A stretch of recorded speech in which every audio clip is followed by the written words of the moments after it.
ఆఫీస్కి వెళ్ళేవాడు బట్టలు వేసుకెళ్తాడు కానీ బట్టలు తీసుకెళ్ళడు. వీడి మీద నాకు అప్పుడే డౌట్ వచ్చింది మూర్తి. చెప్పరా ఏంటివి, ఏం చేస్తున్నావు వీటితో? వీటితో స్మగ్లింగ్ ఏమైనా ప్లాన్ చేశారా? అయ్యో లేదు సార్.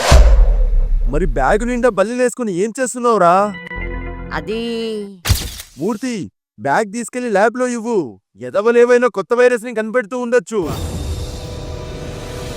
సార్ సార్ సార్ అలాంటిదేం లేదు సార్. మరి చెప్పరా, బల్లులతో మీరు చేస్తున్న బిజినెస్ ఏంటి? ఇంట్లో ఆడవాళ్ళు మొగళ్ళకి పిల్లలకే కాదు సార్, క్రూర మృగాలకు కూడా భయపడడం లేదు.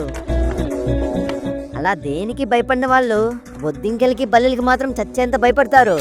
అయితే వాళ్ళ భయాన్ని క్యాష్ చేసుకోవడానికి ఒక్కొక్క ఇంటికెళ్ళి ఒక 4 బల్లెలు వదులుతాను సార్. అవి అటు తిరిగి ఇటు తిరిగి వాళ్ళని భయపెడతాయి. అదే టైంలోనే మేము వాళ్ళ ఇంటికెళ్ళి బల్లెలను పట్టి వాళ్ళ భయం పోగొట్టి క్యాష్ చేసుకుంటాం సార్.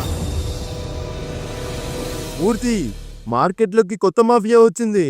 బల్లులతో భయపెడుతున్న వీళ్ళకి లాఠీ దెబ్బ రుచి చూపించాలి. అయినా ఇన్ని బల్లులు ఎక్కడ దొరికారా నీకు? మీ పోలీస్ స్టేషన్ వెనకలే ఉన్నాయి సార్. మూర్తి, దీన్ని తీసుకెళ్లి సెల్లో వేసి ఆ బల్లులన్నీ వాడి మీదకే వదులు.